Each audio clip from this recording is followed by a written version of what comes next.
चलिए आज हम लोग पास्ट परफेक्ट टेंस पढ़ेंगे। पास्ट परफेक्ट टेंस क्या पढ़ेंगे? Past perfect tense. तो कल मैं आप लोगों को बता चुका था इसका पहचान और स्ट्रक्चर। अफर्मेटिव का पढ़ा चुके थे, अफर्मेटिव नहीं, छः का भी छः बना चुके थे। लेकिन एक बात मैं आप लोगों को कल समझा रहा था कि अगर एक वाक्य हो या एक एक घटना हो तो उनके लिए हम लोग सिंपल पास्ट टेंस का प्रयोग करते हैं, न कि पास्ट परफेक्ट टेंस का प्रयोग करते हैं। पहचान में चुका था, चुकी थी, लगा रहे। अगर एक घटना होगी तो सिंपल पास्ट टेंस में। जैसे एक बात मैं बताना चाहूँगा, जो वह खा चुका था, वह खा चुका था।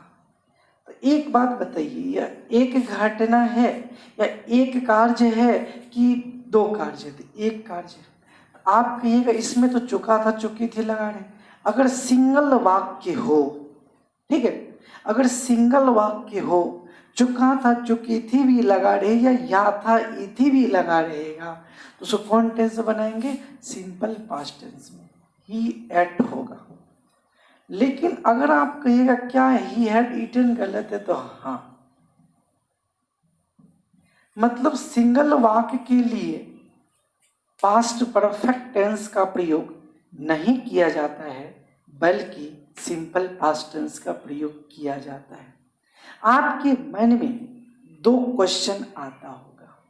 पहला, इसका प्रयोग यहाँ पर पास्ट परफेक्ट टेंस में क्यों नहीं किए और सिंपल पास्ट में क्यों किए?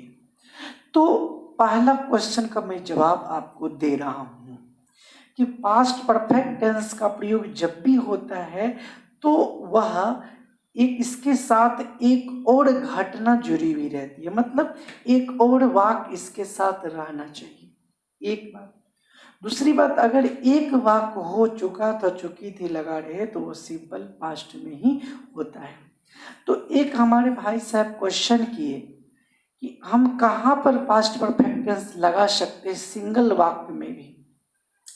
फर्स्ट मैं बात आपको बताना चाहूँगा कि अगर ऑलरेडी या मच अर्लियर का प्रयोग होगा सिंगल वाक्य में तो वहाँ पर लगा सकते हैं। और दूसरी बात, अगर स्पोकन आप इंग्लिश बोल रहे हैं तो उस समय में अगर दोनों तरफ, मतलब पीछे से आप जो बोल रहे हैं वो पास्ट से संबंधित है, पास्ट टाइम से संबंधित है, तब आप पास्ट परफेक्ट टेंस का प्रयोग कर सकते हैं। और जब भी आप पास्ट परफेक्ट टेंस लगाइएगा तो इसके साथ एक और वाक्य होगी, ठीक है। लेकिन एक चीज मैं आपको यहाँ पर और बताना चाहूँगा, आप अगर कहिएगा ही हैड ईटन, वह खा चुका था, तो आप जो सुनने वाला जो लिसनर है उसके मन में कन्फ्यूजन हो जाएगा कि आखिर क्या कारण है कि मतलब खा चुका था, तो कोई ना कोई सेंटेंस आप छिपा लिए।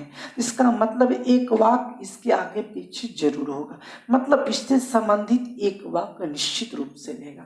तो आइए, पास्ट परफेक्ट टेंस का प्रयोग आप जब बनाइएगा तो सिंगल वाक्य में नहीं बनाइएगा, जब भी बनाइएगा तो एक वाक्य इसके साथ होगा। इसमें जनरली हम लोग बिफोर या आफ्टर का प्रयोग करते हैं। Subject plus had plus V3 plus object plus other word plus before plus subject plus V2 plus object plus other word. मैं आपको बताना चाहूँगा, ये जो पास्ट परफेक्ट टेंस का वाक्य होता है जनरली, ऐसे तो इसका बहुत तरह का सेंटेंस बना सकते हैं। दो जो सेंटेंस है खासतौर से बिफोर और आफ्टर वाला कंजंक्शन से जुड़े हुए, ये ज़्यादा प्रचलित है। एक है बिफोर, ये कंजंक्शन है, जोड़ने का काम करता है। तो याद रखिएगा, अगर बिफोर से जोड़िएगा तो बिफोर के पहले पास्ट परफेक्ट टेंस होता है और बिफोर के बाद सिंपल पास्ट टेंस होता है। बिफोर के पहले पास्ट परफेक्ट टेंस और बिफोर के बाद सिंपल पास्ट टेंस। जैसे देखिए, मेरे आने के पहले वह अपना काम कर चुका था। क्लियर है? मेरे आने के पहले वह अपना काम कर चुका था। तो याद रखिएगा, मेरे आने के पहले, यहाँ पर पहले लगा हुआ है और वह अपना काम कर चुका था। तो कुछ स्टूडेंट के मन में हो सकता है कि यह कैसे बनाएंगे, किस तरह से बनाएंगे इसको। तो सबसे पहली बात है कि इसमें दो सेंटेंस है, दो घटना हुई है, मेरा आना और वह अपना काम कर चुका था। अब एक बात मैं आपको बताना चाहूँगा, इसका ट्रिक है कि जो पहले घटती है, मतलब फर्स्ट एक्शन जो होता है, मतलब पहली घटना जो होती है, उसको कौन टेंस में बनाते हैं? पास्ट परफेक्ट टेंस में, पास्ट परफेक्ट टेंस में। ठीक है? तो और दूसरी जो घटना होती है सेकंड एक्शन, ये कौन टेंस में बनाएंगे? First action past perfect tense में, दूसरी जो घटना होगी वह सिंपल पास्ट टेंस में। यह सबसे महत्वपूर्ण ट्रिक है, अगर आप इसको याद कर लिए तो फिर कभी नहीं भूलिएगा। पहली घटना पास्ट परफेक्ट टेंस, दूसरी घटना सिंपल पास्ट टेंस। तो इसको, अगर इस ट्रिक को आप याद रखिएगा तो फिर कभी परेशानी नहीं होगी। एक बात है। अब दूसरी बात यहाँ पर देखिए, अगर पहले या बाद वाला सेंटेंस बनाना हो ट्रांसलेशन, तो क्या कीजिएगा, पहले का जो, बाद का जो सेंटेंस उसको पहले रखिएगा और पहले का जो सेंटेंस है उसको बाद में रखिएगा। सब दिन नियम है। वह अपना काम कर चुका था। लेकिन एक मैं यहाँ पर आपको बताना चाहूँगा, मेरे आने के पहले वह अपना काम कर चुका था। इस सेंटेंस को पढ़ने से पता चलता है वह अपना काम कर चुका था। इसका मतलब ये है कि वह अपना काम पहले किया था और मेरा जो आना है वो बाद में हुआ। तो इसका मतलब ये पहली घटना है, और आप जानते हैं कि जब पहले और बाद लगा रहेगा तो याद रखिएगा कि लास्ट का जो सेंटेंस है, मतलब पहले वाला के बाद जो सेंटेंस है, इसको शुरू में रखेंगे और शुरुआत सेंटेंस को क्या करेंगे? बाद में रखेंगे। तो आइए देखते हैं, he had done his work before I came. Clear है? हमारे कुछ भाई बहन क्वेश्चन पूछ सकते हैं अपना का, तो याद रखिएगा अपना अपनी प्लस जब नाउन रहता है, अपना अपनी के पहले कुछ नहीं रहता है, तो वहाँ पर अपना अपनी का अनुवाद सब्जेक्ट का पॉजेसिव केस होता है। ठीक है? पॉजेसिव एडजेक्टिव होता है। तो अगर इसमें कन्फ्यूजन होगा तो हम आगे केस वगैरह पढ़ाएंगे, तो उसमें और क्लियर हो जाएगा सब चीज़। तो यहाँ थोड़ा सा बता दी। अब आपके मन में होगा कि फिर से एक बार समझा दीजिए। तो सबसे पहली बात है कि अगर पहले वाला सेंटेंस हो तो क्या करना है, तो उसको हम लोग स्ट्रक्चर के माध्यम से बनाएंगे। कैसे? तो पहले बिफोर के पहले पास्ट परफेक्ट टेंस लगाएंगे और बिफोर के बाद सिंपल पास्ट टेंस लगाएंगे। क्लियर हो गया? तो बिफोर के पहले, तो जब आप इस तरह का वाक्य बनाइएगा तो पहले वाला का जो बाद वाला, पहले वाला मतलब बाद वाला जो सेंटेंस को शुरू में रखेंगे और शुरुआत वाला का जो सेंटेंस को बाद में रखेंगे, बीच में बिफोर रख देंगे। क्लियर हो गया? अब आइए आफ्टर के बारे में। तो आफ्टर के बारे में जो मैं आपको जानकारी देना चाहूँगा, आफ्टर वाला में क्या होता है, पहले सिंपल पास्ट टेंस होता है। ठीक है? पहले सिंपल पास्ट टेंस होता है, subject plus V2 plus object plus other word plus after plus subject plus had plus V3 plus object plus other word. कहने का मतलब ये है, subject plus V2 plus object plus other word, after plus subject plus had plus V3 plus object plus other word. After वाला में क्या है कि आफ्टर के जो पहले है वह सिंपल पास्ट टेंस है और आफ्टर के बाद जो है वो पास्ट परफेक्ट टेंस। लेकिन एक बात मैं और क्लियर करना चाहूँगा, आप बिफोर का जो स्ट्रक्चर पढ़े होंगे उसमें नियम था कि पहले पास्ट परफेक्ट टेंस आया था, इसमें क्या है बाद में पास्ट परफेक्ट टेंस है। देखिए मेरे आने के बाद वह पटना गया। देखिए मेरे आने के बाद मैं आपको बताया हूं इसमें 2 वाक्य है, तो याद रखिएगा लास्ट वाला को शुरू में रखिएगा, शुरुआत वाला को लास्ट में रखिएगा। तो मेरे वह पटना गया। एक बात और भी जानना है, कौन काम पहले हुआ है? जो काम पहले, पहली घटना पास्ट परफेक्ट टेंस, दूसरी घटना सिंपल पास्ट टेंस। वह पटना गया, तो मेरे आने के बाद मतलब मेरा आना पहले हुआ और वह पटना गया बाद में। तो मैं आपको बताया कि अंतिम सेंटेंस को शुरू में रखेगा और शुरुआत सेंटेंस को बाद में रखेगा। तो वह पटना गया दूसरी घटना है, दूसरी घटना तो कौन टेंस बनाएंगे? Simple past tense. He went to Patna.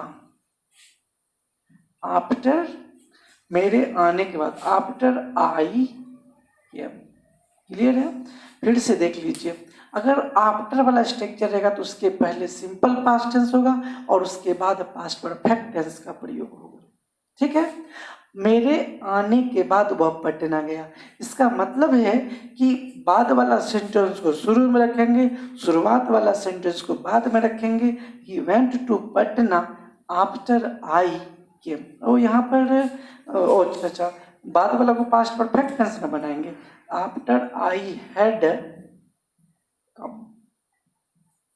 तो कहने का मतलब यह है कि पहले को सिंपल पास्ट टेंस में और बाद वाला को पास्ट परफेक्ट टेंस में। आई हैड कम, मेरे आने के बाद। तो फिर से अगर कंफ्यूजन है तो क्लियर कर लीजिए, मतलब आफ्टर के पहले वाला सिंपल पास्ट टेंस, आफ्टर के बाद वाला पास्ट परफेक्ट टेंस। तो मेरे आने के बाद वो पटना गया, तो वो पटना गया का मतलब है बाद में गया, तो बाद में गया तो सिंपल पास्ट टेंस। और अगर पहले गया तो पास्ट परफेक्ट टेंस। मेरे आने के बाद, तो मेरा आना पहले हुआ है, आफ्टर आई हैड कम, मतलब दोनों में अपोजिट होता है, याद रखिएगा। ठीक है, आइए हम लोग चलते हैं पास्ट परफेक्ट कंटिन्यूअस टेंस में। तो पास्ट परफेक्ट का मैं पास्ट परफेक्ट कंटिन्यूअस टेंस,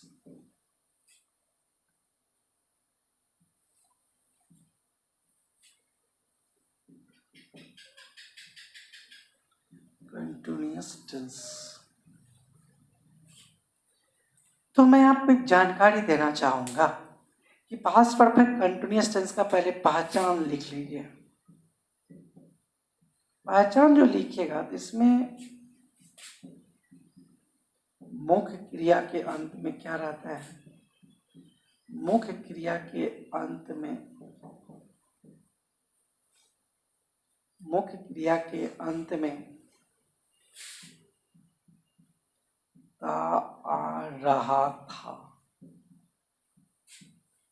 ती आ रही थी, ते आ रहे थे, आ रहा था, ती आ रही थी, ते आ रहे थे, रहा था, रही थी, रहे थे, इत्यादि लगा रहता है। ये जो है पहचान को याद रखिएगा। मुख्य क्रिया के अंत में ता आ रहा था, ती आ रही थी, ते आ रहे थे, रहा था, रही थी, रहे थे, इत्यादि लगा रहता है। क्लियर है? तो आइए अफर्मेटिव सेंटेंस का स्ट्रक्चर जानते हैं। अफर्मेटिव सेंटेंस का जो स्ट्रक्चर बनाइएगा, तो अफर्मेटिव सेंटेंस का स्ट्रक्चर तो आप पहले से जानते हैं। प्रेजेंट में क्या था कि हैज हैव था, लेकिन इसमें क्या है? हैड होगा। Subject plus had plus been plus before plus object plus other word plus for oblique since plus time. Clear है? एक एग्जाम्पल इसका लिख लीजिएगा कि तो इसलिए समझ में आ जाएगा बहुत बढ़िया से। वह सुबह से रो रहा था, कोई दिक्कत नहीं है। तो यहाँ पर देखिए he had been weeping since morning. देखिए अब तो आप इसका 5 बना सकते हैं, लेकिन मैं इसका 5 बना देता हूँ, अगर आपको कोई कन्फ्यूजन रहेगा तो देख लीजिएगा। यहाँ पर जो अगर निगेटिव बनाइएगा तो सब प्रथम वर्ब के बाद नोट लगाइएगा, had plus not plus been plus before plus object plus other word plus 4 since plus time. इसमें नोट कहाँ लगाइएगा? अफर्मेटिव में subject plus had plus been plus before plus object plus other word 4 since plus time. वह सुबह से रो रहा था, he had been weeping since morning. अगर निगेटिव बनेगा तो subject plus had plus not plus been plus before plus object plus other word plus 4 since plus time. Note कहाँ लगाइएगा? प्रथम वर्ब के बाद। एसनो क्वेश्चन अगर बात करते हैं एसनो क्वेश्चन का, तो कैसे करेंगे?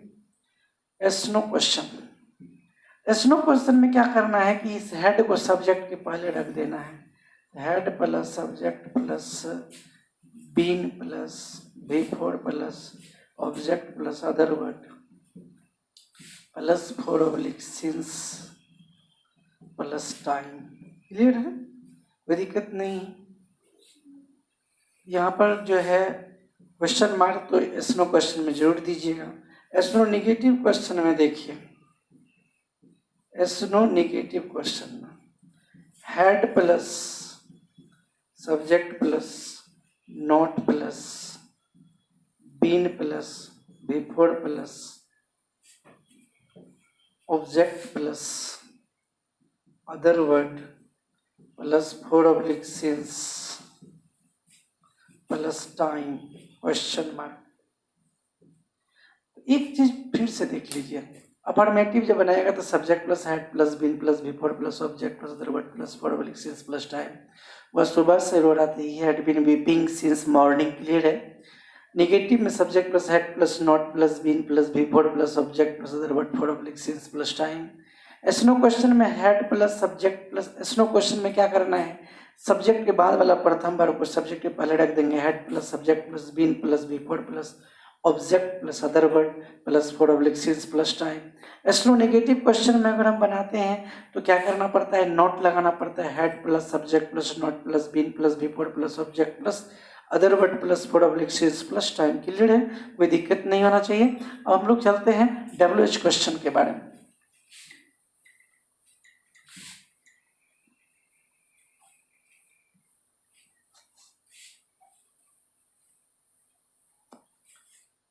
तो WH क्वेश्चन कैसे बनाइएगा? तो सबसे पहले WH क्वेश्चन जो बनाइएगा तो इसमें क्या है कि सबसे पहले WH वर्ड को रखते हैं, तो सबसे पहले WH वर्ड रख दीजिए और इसके बाद क्या करना है? Had plus subject plus been plus before plus object plus other word plus 4 since plus time. Clear है? फिर से देख लीजिए, WH वर्ड शुरू में रखिएगा, had plus subject plus been plus before plus object plus other word plus 4 since plus time. अगर WH negative question बनाइएगा तो कैसे बनाइएगा? तो बहुत सिंपल है। आप सबसे पहले WH वर्ड रखिएगा, WH वर्ड रखने के बाद क्या कीजिएगा? हेड कीजिएगा, हेड के बाद सब्जेक्ट, सब्जेक्ट के बाद बीन, अच्छा सर हेड रखिएगा, सब्जेक्ट के बाद नोट रखिएगा, नोट के बाद बीन रखिएगा, been plus before plus object plus other word plus 4 since. देखिए 4 सिंस अगर रहेगा तो ठीक है, नहीं तो जनरली मैं दे देता हूँ, अगर रहेगा तो ठीक है, नहीं तो कोई बात नहीं है। पहले WH वर्ड रखे, हेड सब्जेक्ट प्लस नोट। यहाँ नोट कहाँ लगा है? सब पहले का अगर स्ट्रक्चर आपके पास का मान है तो इसमें कोई परेशानी नहीं है, उसी नियम के आधार पर आप बना सकते हैं। इस पर आप सेंटेंस भी बना लीजिए, कोई प्रॉब्लम नहीं होगी शायद पहले का स्ट्रक्चर पढ़ने के बाद। तो आगे हम लोग चलते हैं। तो WH क्वेश्चन में और इंट्रोगेटिव सेंटेंस में हर जगह क्वेश्चन मार्क रखिएगा। सेंटेंस भी बनाइएगा। जब मैं टेस्ट लेता हूँ तो उसमें बहुत विद्यार्थी सब क्या होता है कि जो क्वेश्चन मार्क छोड़ देते हैं तो उसका गलत हो जाता है, इसलिए याद रखिएगा क्वेश्चन मार्क को ध्यान जरूर रखिएगा। आइए हम लोग चलते हैं सिंपल फ्यूचर टेंस। क्या चलेंगे? Simple future tense. मैं बताया था कि अगर 4 भेद जान गए आप प्रेजेंट का, तो उसी तरह से हम लोग चलते हैं simple future tense. Simple future tense में क्या सब होता है तो याद रखिएगा, इसका पहचान जान लीजिए। सिंपल फ्यूचर टेंस तो पहचान क्या होगा? तो पहचान तो आप जानते हैं, इसका अगर नहीं जानते होंगे तो जान लीजिएगा। मुख्य क्रिया के अंत में, हिंदी वाक्यों के मुख्य क्रिया के अंत में, ऐसा हम इतना नहीं लिखते, सिर्फ मुख्य क्रिया के अंत में लिख देते हैं। मुख्य क्रिया के अंत में गागेगी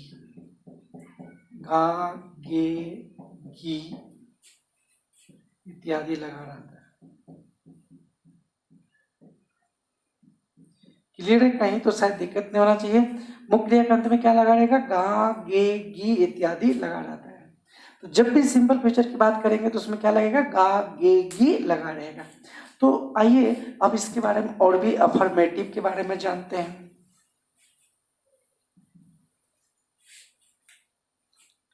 अफर्मेटिव सेंटेंस का स्ट्रक्चर क्या होता है अगर आपके मन में डाउट है तो सबसे पहले subject plus will oblique shall plus V1 plus object plus other word. एक बात क्लियर हो गई? Subject plus will oblique shall plus V1 plus object plus other word. याद रखिएगा कि विल ऑब्लिक सेल, इसमें व्हील ऑब्लिक सेल होता है। आपके मन में एक क्वेश्चन होगा कि व्हील सेल कहाँ लगाएंगे, इसको भी क्लियर कर लेते हैं। First person, second person, third person.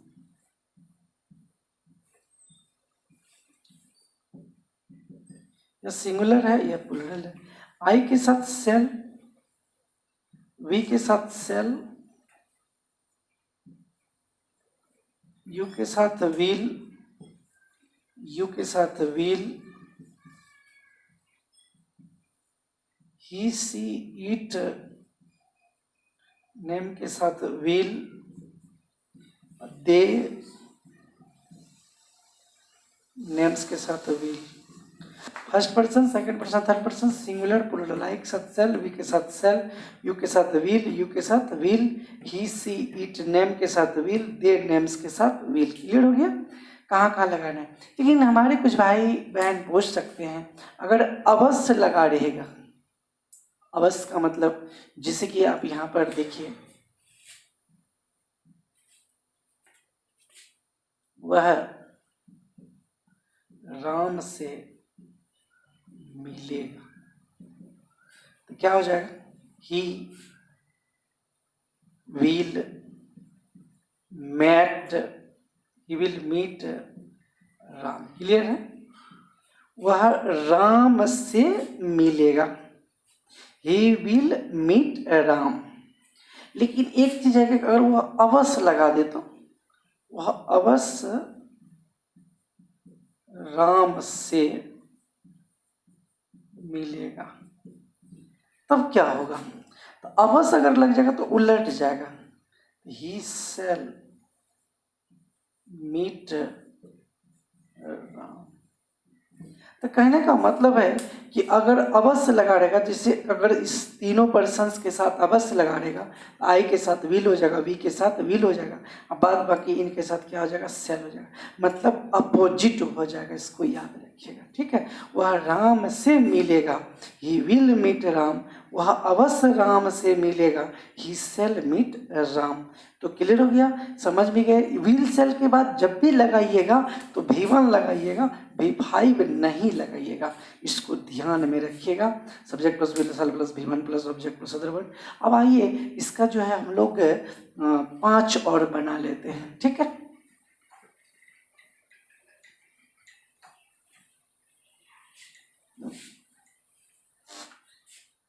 तो आइए सबसे पहले इसका नेगेटिव कैसे बनाइएगा? तो subject plus will oblique shall plus not plus V1 plus object plus other word. अगर कभी भी शॉर्ट फॉर्म बनाइएगा तो बहुत इस भाई सभी सबको गलत बना देते हैं। विल नॉट का अगर शॉर्ट फॉर्म बनाइएगा तो ऊंट होता है, याद रखिएगा। बहुत विद्यार्थी से पूछेगा ना तो विल नॉट का शॉर्ट फॉर्म विलंट बोलता है, गलत है। विल प्लस नॉट का ऊंट होता है। और सेल प्लस नॉट अगर बनाइएगा तो क्या हो जाएगा, शांट हो जाएगा। तो याद रखिएगा, विल नॉट को शॉर्ट फॉर्म में ऊंट कहते हैं, सेल नॉट को शॉर्ट फॉर्म में शांट कहते हैं। तो अगर कभी कोई बोल देता है आई सेल को शॉर्ट फॉर्म में क्या लिखेंगे, देखिए आइल होता है, आइल। बहुत विद्यार्थी आई से आई ऐसा रहता है तो उसके मन में होता है पता नहीं क्या है। यहाँ पर याद रखिएगा, विल भी रहेगा तो ऐसा ही होगा। सेंटेंस को सिचुएशन देख करके हमको जानना है। जैसे कि आई मतलब जैसे कि ही है, ही विल अगर है तो अगर हम इसको बनाएंगे तो कैसे करेंगे, हील। ठीक है, तो इस तरह से ध्यान में रखिएगा। विल नॉट को ऊंट, सेल नॉट को शांत, आई सेल को आइल, ही विल को हिल। अगर पढ़ेंगे उच्चारण भी देखिए, ऊंट, शांत, आइल, हिल। क्लियर हो गया। आइए इसका नेगेटिव तो जान ही गए। अब आपका इसका क्या सब करना है, yes no question, yes no negative question. देखिए एस नो क्वेश्चन कैसे बनाइएगा, तो इसमें क्या करना है, विल सेल को बाहर करना पड़ता है, याद है ना। तो वर्ब कम वर्ब को क्या करना पड़ेगा, बाहर करना पड़ेगा। Will shall plus subject plus V1 plus object plus other word, question mark को छोड़िएगा नहीं।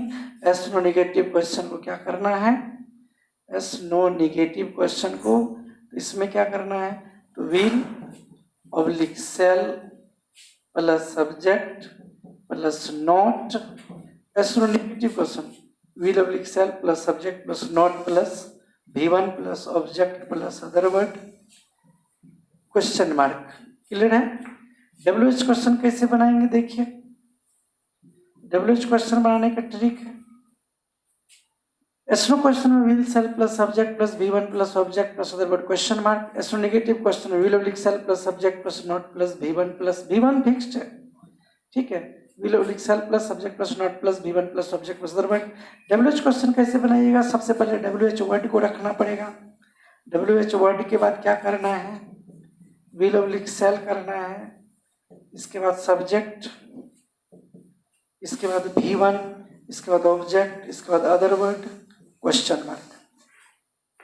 फिर से एक बार देख लीजिए अगर कंफ्यूजन है तो। नेगेटिव में subject plus will oblique shall plus not plus V1 plus object plus other word, clear हो गया।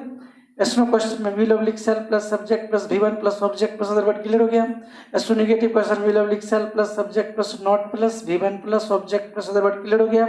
WH क्वेश्चन में WH word plus will oblique shall plus subject plus V1 plus object plus other word, clear हो गया। Sentence बनाइएगा तो आराम से उसी तरह से जैसा पीछे का बताए हैं उसी तरह से बना लीजिएगा। आइए अब एक चीज मैं आपको बताना चाहूंगा कि क्लियर हो गया, या सिंपल फ्यूचर टेंस से पहचान भी हो गया, स्ट्रक्चर भी हो गया।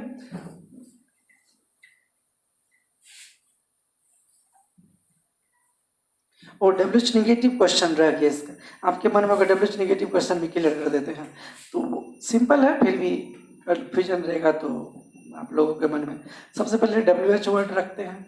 WH वर्ड के बाद क्या करना है, विल ऑब्लिक सेल कर देना है, नहीं, इसके बाद क्या करना है, सब्जेक्ट, इसके बाद नॉट, इसके बाद V1 plus object plus other word, question mark. WH word में भी कुछ नहीं करना पड़ता, WH वर्ड को शुरू में रखना पड़ता है, will oblique shall subject plus not plus V1 plus object plus other word, clear हो गया। आइए हम लोग चलते हैं फ्यूचर कंटिन्यूअस टेंस पर, ठीक है। Future continuous, future continuous tense. तो पहचान तो आप अगर पढ़े होंगे थोड़ा सा भी तो जानते होंगे, पहचान मुख्य क्रिया के अंत में क्या रहता है, मुख्य क्रिया के अंत में ता रहेगा, ती रहेगी,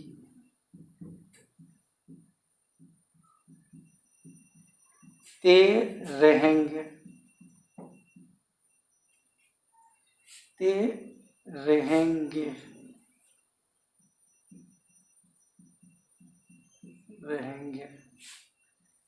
इत्यादि लगा रहता है।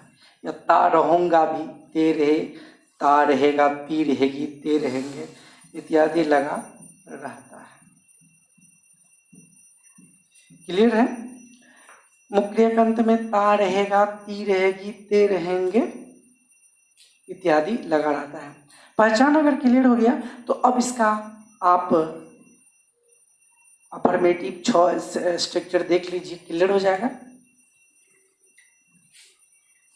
फ्यूचर कंटिन्यूअस टेंस का तो इसमें देखिए अफर्मेटिव में क्या सब होता है, सब्जेक्ट प्लस, ध्यान दीजिएगा, will oblique shall plus be plus V4 plus object plus other word. Clear है? इसमें बी लगता है, ध्यान दीजिएगा। जैसे कि यहाँ पर एक चीज देख लीजिए, वह पढ़ता रहेगा, यहाँ देखिए ता रहेगा, वह पढ़ता रहेगा, क्या हो जाएगा इसका, ही विल बी रीडिंग। देखिए एकदम कहीं भी कोई प्रॉब्लम नहीं है, आ रहेगा, ती रहेगी, ते रहेंगे। अब इसका 5 भी देख लीजिए निगेटिव में, subject plus will oblique shall plus not, यहाँ प्रथम वर्ग पद not plus be plus V4 plus object plus other word, will oblique shall plus not plus be plus V4 plus object plus other word. अगर आप इसका एसनो question बनाइएगा तो कैसे बनाइएगा, देखिए तो सबसे पहली बात क्या कीजिएगा, व्हील सेल को बाहर रखिएगा, will oblique shall plus subject plus be plus V4 plus object plus other word, question mark जरूर रखिएगा, will oblique shall plus subject plus be plus V4 plus object plus other word. अगर आप इसका एसनो negative question बनाइएगा, एसनो negative question जब बनाइएगा तो इसमें क्या सा करना है, will oblique shall plus subject plus not, आप तो जानते हैं नोट कहाँ देना, सब्जेक्ट के बाद not plus be plus V4 plus object plus other word, be plus V4 plus object plus other word, question mark देख लीजिएगा। एसनो क्वेश्चन, एसनो नेगेटिव क्वेश्चन, क्लियर है? आइए WH क्वेश्चन देखते हैं। WH क्वेश्चन कैसे बनाइएगा, सबसे पहले क्या करना है, WH वर्ड रखना है, इसके बाद क्या करना है, व्हील ऑब्लिक सेल तो आप जानते ही हैं, इसके बाद क्या करना है, इसमें बी को ध्यान रखिएगा, subject plus be plus V4 plus object plus other word, question mark. आपके मन में होगा कि इस पर सेंटेंस, तो याद रखिएगा कि अगर आपके पास जो ग्रामर की ट्रांसलेशन की किताब उसमें पूरा एग्जाम्पल दिया हुआ 5-5 करके, तो एक बार बना के ट्राई करके देखिएगा। और अगला जो नेक्स्ट वीडियो होगा इसमें WH क्वेश्चन है, WH नेगेटिव क्वेश्चन बता देते हैं। अगला जो वीडियो होगा उसमें मात्र फ्यूचर परफेक्ट और फ्यूचर परफेक्ट कंटिन्यूअस टेंस मात्र 2 बतेगा, और उस पर एग्जाम्पल भी वगैरह भी, ट्रांसलेशन वगैरह भी बढ़िया से दे देंगे। एक क्लास और लगेगा, क्लियर हो जाएगा। इसके बाद हम लोग फिर नेक्स्ट क्लास पढ़ेंगे जो कि जैसे कि डिग्रीज ऑफ कंपेरिजन है और सब भी है, जो नए नए चैप्टर्स हैं उसको पढ़ेंगे। लेकिन इसको फिलहाल पूरी तरह से कमांड कर लीजिएगा, कहीं कोई दिक्कत नहीं होना चाहिए। तो आइए WH क्वेश्चन के बारे में देखते हैं। WH नेगेटिव क्वेश्चन, तो WH नेगेटिव क्वेश्चन कैसे बनाएंगे, देखिए तो सबसे पहले क्या करना होगा, WH वर्ड रखिए, नहीं सबसे पहले क्या करना है, WH वर्ड। WH वर्ड में क्या कीजिएगा, इसके बाद व्हील ऑब्लिक सेल कीजिएगा, ये तो जानते ही हैं। व्हील ऑब्लिक सेल के बाद सब्जेक्ट, और सब्जेक्ट के बाद क्या करना है, नोट लगाना है, नोट के बाद क्या करना है, बी, इसके बाद V4, इसके बाद ऑब्जेक्ट, इसके बाद अदर वर्ड, क्वेश्चन मार्क। देख लीजिए फिर से, WH word, will oblique shall, subject, not plus be plus V4, यहाँ V4 याद रखिएगा, V4 बी के बाद V4 plus object plus other word, इसको कमांड करके रखिएगा। मात्र 2 स्ट्रक्चर बचा, ट्रांसलेशन वगैरह नेक्स्ट वीडियो में बढ़िया से बता देंगे। और इसके बाद हम लोग जो है नेक्स्ट नए नए टॉपिक पर पढ़ेंगे। ये बहुत साधारण था, आज यहीं तक।